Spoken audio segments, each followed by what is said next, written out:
چته؟ نکنه گل گم کرده داری؟ امروز ندیدمش. وقتی کسی رو زیاد دوست داری زیاد مزاحمش نشو.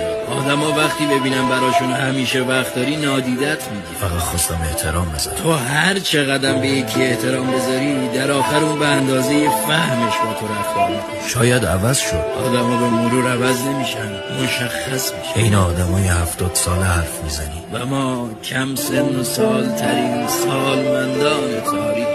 من بهش فکر نمی کنم. حرف مفته، فقط کافیه شب بشه. دلم گرفته. همیشه دلت از کسایی میگیره که برای خوشحالیشون همه کار کردی. یعنی عاشق شدم؟ چیزی که داره نابودت میکنه اسمشو عشق نزن. عشق اونیه که حالتو خوب کنه. باش حرف بزنم؟ حرف زدن فایده ای نداره. این جماعت هر کاری کنی نمیفهمه. اشکم داره در میاد. همه واقعی گریتو در نمیاره. ساکتت